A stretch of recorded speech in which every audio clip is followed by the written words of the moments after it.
안녕하세요. 주의 이프리입니다. 오늘도 역시 스몰캡 기업을 가져와 봤습니다. 오늘 다룰 기업은 코스닥 상장사 윈텍입니다.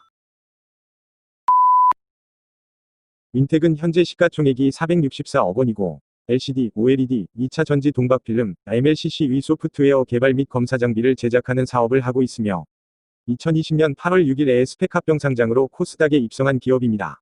여기서 스펙합병 상장이 무엇인가 생각하실 텐데요. 기업이 상장하는 방법은 크게 세 가지로 나눌 수 있습니다. 첫째는 우리가 흔히 보는 거래소 심사를 통한 기업 공개입니다. 둘째는 현재는 코스닥에 상장하기 어려운 기업들이지만 외부 검증기관을 통해 심사한 뒤 성장성이나 기술력을 갖춘 기업들에게 상장 기회를 주는 특례 상장입니다.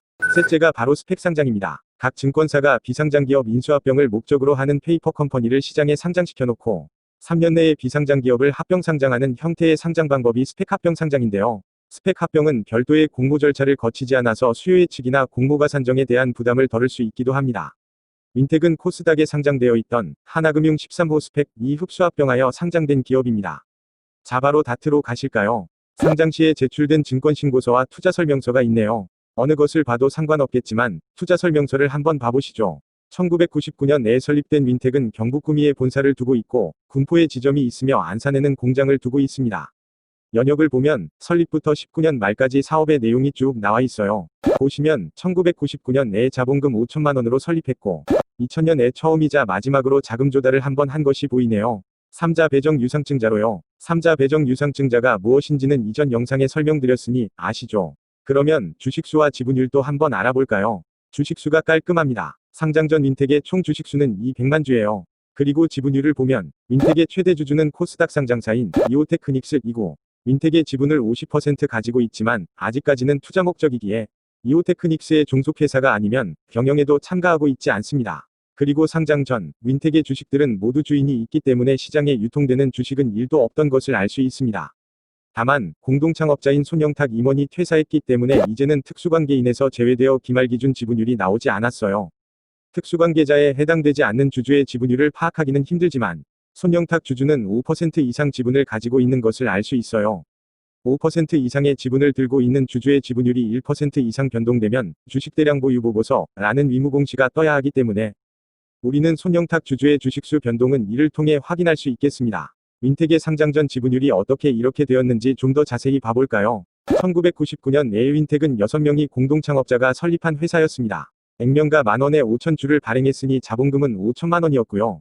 1년 뒤인 2000년에 박성규라는 분이 주식을 양도하며 5인 체제가 되었어요. 그리고 그해 10월에는 이오테크닉스 가 3자 배정 유증으로 13억을 투자하였고 윈텍은 이오테크닉스에게 만주를 주며 지분을 50% 가지게 되었습니다. 이 유증으로 자본금이 5천만 원 증가하게 되고 윈텍은 자본금 1억이 됩니다. 우리가 봤던 상장 전 윈텍의 지분율인 이오테크닉스 50%, 나머지 5명이 공동창업자가 10%씩 가지게 된 것이 이런 히스토리가 있었던 거예요. 그 후 액면가를 만원에서 500원으로 20배 낮추는 액면 분할을 하여 주식수가 20배 늘어나게 되었고 그 후에는 무상증자를 하여 주식수가 10배 늘어나게 되었습니다. 전에 말씀드렸지만 액면 분할은 자본금이 바뀌지 않습니다.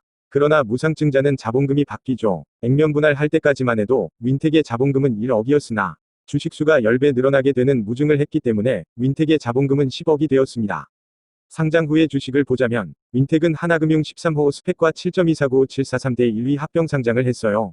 따라서 윈텍의 주식에 하나금융 13호의 주식이 더해지게 되어 1790만 148주가 되었습니다. 또한 스펙 기업과의 합병 상장으로 액면가는 100원이 되었고 자본금은 17.9억이 되었습니다.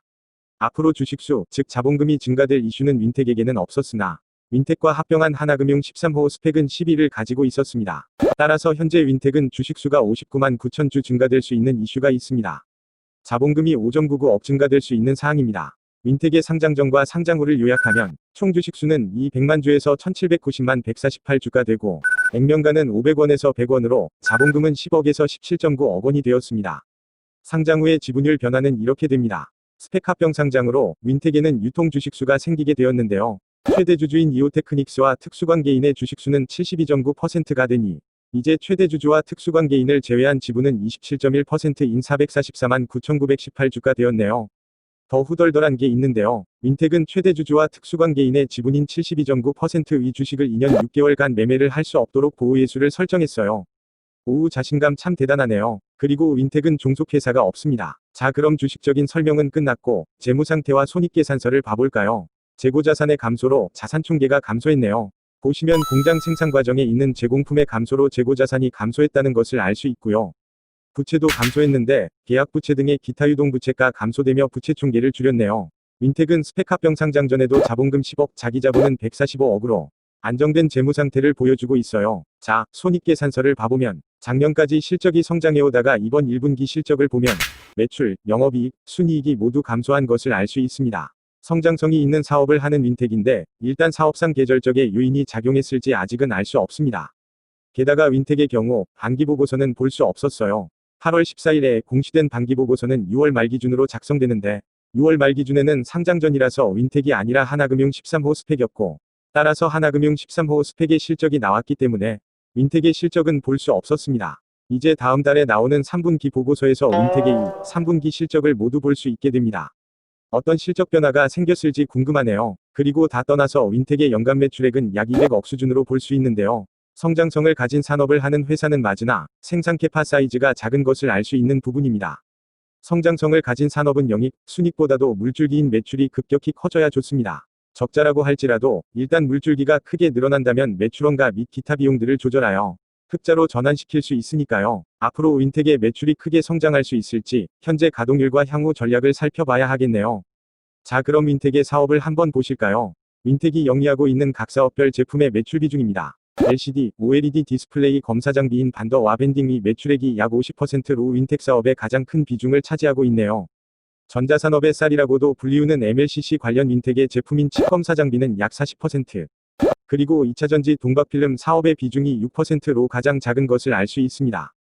윈텍 매출의 가장 큰 부분을 차지하는 디스플레이 검사 장비 사업의 제품은 사진과 같고요. 디스플레이의 서플라이 체인은 이렇습니다. 3D, LD, 중국의 BOE 등으로 있네요. 국내 굴지의 업체와 중국에서 디스플레이에 박차를 가하는 기업이 모두 고객사로 있는 것을 알 수 있습니다. OLED를 하는 밴딩 사업은 전 세계적인 시장 개화에 맞아 연평균 성장률이 좋기도 하고 LG 디스플레이가 박차를 가하고 있기 때문에 아주 좋고요. LCD 사업의 경우는 시장의 개화가 진한 사업이지만 기술력이 뒤처진 중국에서 LCD에 많은 투자를 하고 있기 때문에 반더 제품도 윈텍에게는 성장 산업이 될 수 있다고 생각되네요. 윈텍 매출의 40%를 차지하는 MLCC 관련 칩 검사 장비 사업을 보면 이러한 검사 장비가 윈텍의 제품인 것을 알 수 있어요. MLCC라는 것은 적층 세라믹 캐패시터로 콘덴서의 한 종류이고 회로에 불안정하게 공급되는 전기를 보관했다가 필요할 때 필요한 만큼만 내보내는 이른바 댐의 역할을 합니다. 현재 보편적으로 모든 전자제품에 사용되고 있고 IT 제품의 고성능화로 그 필요성이 점점 더 커지고 있어서 연평균 성장률이 크게 증가하고 있는 분야입니다. 그리고 칩검사 장비의 서플라이 체인을 보면 MLCC로 앞서가고 있는 무라타, 삼성전기, 그외 중견, 중소기업 등이 고객사임을 알 수 있습니다. 하지만 선두업체인 무라타와 삼성전기의 경우 MLCC 칩 관련 검사 장비의 내재화를 진행하고 있습니다. 가장 큰 업체들이 검사 장비를 직접 갖추려고 하니 이 점은 윈텍에게 큰 리스크 요소가 되겠죠. 윈텍은 이를 어떻게 극복하려는 전략을 가지고 있을까요? 일단 계속 보시죠. 다음은 현재 가장 작은 비중을 차지하고 있는 2차전지 필름 동박 검사 장비 사업 분야입니다. 2차전지라 지난번에도 말씀드렸지만 제가 2차전지에는 일가견이 있죠. 지금으로부터 5년 전에 저는 이미 전기차 시장의 개화를 보고 당시 스몰캡이던 소재업체에 투자한 적이 있거든요. 지금 그 기업은 라지캡이 되어버렸죠. 2차전지는 크게 양극재, 음극재, 전해질, 분리막으로 나뉘는데요. 음극재인 음극활 물질을 도포하는 것이 구리로 된 포일이고 양극재인 양극활 물질을 도포하는 것이 알루미늄으로 된 포일입니다. 전기차의 주행거리를 늘리기 위해서는 2차전지의 성능이 좋아져야 하고 그중 음극활 물질과 양극활 물질의 도포가 많이 되어야 합니다. 따라서 음극활 물질과 양극활 물질의 도포를 하는 포일의 두께는 얇아지면서 동시에 표면의 결함은 감소시켜야 하기 때문에 필름 표면의 외관 검사는 더욱 중요한 공정이 되었습니다. 윈텍의 필름 검사 장비 제품은 이것입니다. 또한 필름 동박 사업의 서플라이 체인은 이렇습니다. KCFT는 글로벌 동박 1위 기업인데 현재 SK가 인수하여 SK 넥실리스가 되었죠. 여기에 독점 공급하고 있다고 하네요. SK 넥실리스는 현재 글로벌 동박 1위를 지키기 위해 계속 시설 투자를 하고 있습니다. 또한 일진머티리얼즈는 동박으로 알아주는 업체죠. 일진머티리얼즈 또한 스몰캡부터 봤던 기업인데 꽤 큰 주가 상승을 이룬 기업이기도 합니다. 윈텍은 여기에 모두 공급하고 있습니다. 전기차의 개화로 2차 전지 시장이 확대될 것이 예상되는 가운데 시설 투자들이 공격적으로 이루어지고 있으니 윈텍의 사업에는 역시 좋은 부분이 되겠습니다. 이러한 각 사업들의 생산 캐파와 가동률을 보면 가동률이 거의 풀에 가까워지고 있습니다. 하지만 자세히 보면 제품별 캐파의 변화가 보입니다. 디스플레이 사업의 캐파는 늘리고 있는데도 가동률이 늘어나고 있고, MLCC 사업의 캐파는 줄였는데도 가동률이 줄었고, 필름 사업의 캐파는 줄였기 때문에 가동률이 증가했습니다. 즉, 현재는 디스플레이 사업이 가장 잘 되고 있음을 알 수 있고, 반면 MLCC 사업의 경우 선두업체의 내재화로 인해 캐파도 줄고 가동률도 줄었습니다. 칩 검사 장비 제품의 매출 변화 추이를 보시면 선두업체인 삼성전기와 무라타의 검사 장비 내재화로 동남아 시장의 중소중견 업체들로 방향을 선회하는 모습을 보여주는 매출 변화를 알 수 있습니다. 일단은 이렇게 리스크를 줄이려는 모습을 가지고 있네요. 또한 필름 검사 장비는 아직 개화되지 않은 모습을 보여주고 있는데요. 세 사업 모두 성장 산업을 하는 윈텍이기에 3분 기보고서가 참 궁금한 부분입니다. 윈텍은 이번 스펙 합병 상장으로 마련한 자금으로 AI를 도입한 고기능성 필름 검사 장비 및 엑스레이를 도입한 고성능 칩 검사 장비를 적용할 것이라고 밝혔는데요. 향후 증설 계획을 보면 2020년에는 클린룸 시설에 먼저 투자하여 제품을 제조할 수 있는 환경을 선 구축해놓고 2021년에 13.8억가량의 자금으로 고성능 제품을 위한 신사업에 투자를 하려는 것을 알 수 있습니다.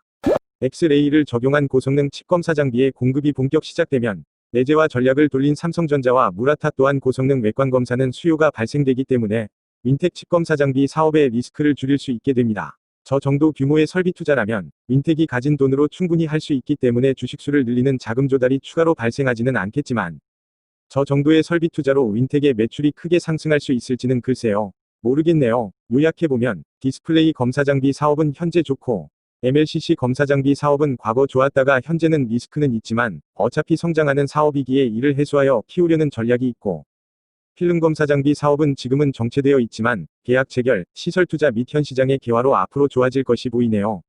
다만 아직 윈텍은 규모가 좀 작습니다. 솔루션 제품도 하고 현재 한정적인 캐파로 인해 제품별 라인 변경을 하며 잘 운영하고 있지만 가동률은 풀에 가까워지고 있고 증설이 필요한데 증설 계획으로 볼 때 큰 매출 상승은 보기 힘들어 보일 수도 있다. 라는 생각입니다. 아마도 2년 6개월간 성장시키기 위한 과정을 겪고 칩 검사 장비 사업과 필름 검사 장비 사업이 봉궤도에 올라타면 그때서야 2년 6개월가량 보호예수로 묶어둔 75%의 지분율이 희석되는 것을 감수하고서라도 자금 조달을 하여 공격적인 설비 투자를 할 것 같다. 가 제 결론입니다. 자, 그러면 이프리의 평가 시간입니다. 윈텍은 사업성 4점, 재무건전성 3.5점, 투자 가성비 3.5점, 으로 3.66점이 되겠습니다. 0.5점 단위로 끊어왔던 기업 분석이지만 앞으로는 0.5점 단위로 끊지 말아야겠습니다. 윈텍은 4점을 주기에 뭔가 애매하고 그렇다고 3.5점을 주기에도 뭔가 애매하네요. 시간에 여유 있는 분들이 장기 투자로 가져가면 괜찮을 것 같다는 생각이 듭니다.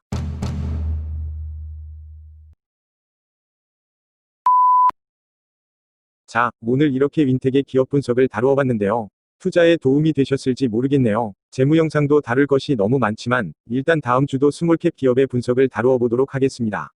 환절기에 감기 조심하시고요. 이상으로 주의 이프리였습니다. 감사합니다.